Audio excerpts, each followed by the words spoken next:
Mes chères concitoyennes, mes chers concitoyens, que je suis heureux aujourd'hui de vous voir aussi nombreux et toujours avec autant de fraîcheur.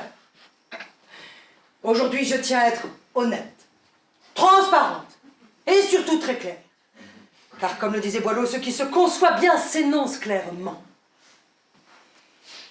Je tiens à vous dire ma détermination sans faille pour clamer haut et fort que l'effort prioritaire en faveur de la laïcité conforte mon désir incontestable d'aller dans le sens d'une valorisation sans concession de nos caractères spécifiques et de nos diversités.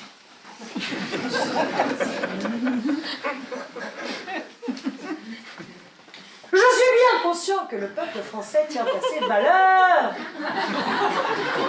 D'ailleurs, 80% des Français ont voté pour.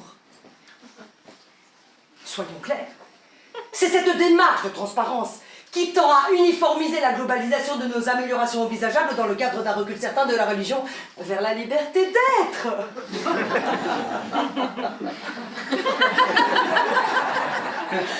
Je vois dans vos yeux ce profond désir d'une France solidaire, libérale, tournée vers l'extérieur et protectionniste. Je vois dans vos yeux l'envie d'avoir envie de changer. Que le vivre ensemble ne soit plus une utopie, mais une réalité qui prend ses racines dans le socle commun de notre culture. Pour cela, retroussons nos manches et œuvrons pour que la France aille vers son destin.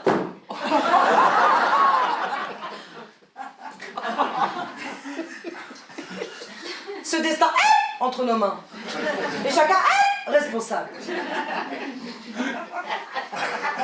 Monsieur, comment vous appelez-vous? Patrice. Très bien, Xavier. Pensez-vous que l'altération de nos valeurs est un conflit constructif pour parvenir à comprendre que le voile n'est pas un objet d'oppression, mais plutôt un concept? Exactement. Exactement! C'est exactement ce que je disais. Madame, comment vous appelez-vous? Isabelle. Quelle est votre profession, Isabelle? Professeur des écoles. Oh, ça c'est le plus beau métier du monde. Alors Brigitte, pouvez-vous nous dire si votre liberté de femme est en prise avec l'inconscient collectif autour de la valeur d'un textile qui finalement est plutôt opaque? Eh oui, eh oui, eh oui. C'est exactement ça.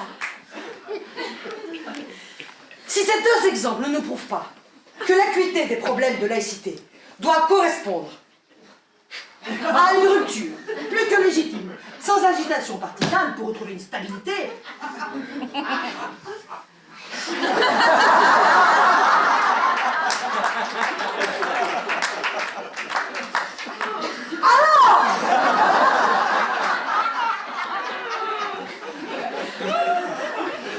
la France a rendez-vous avec son avenir.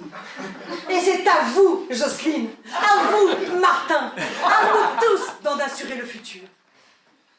Mesdames et messieurs, je vous remercie de votre...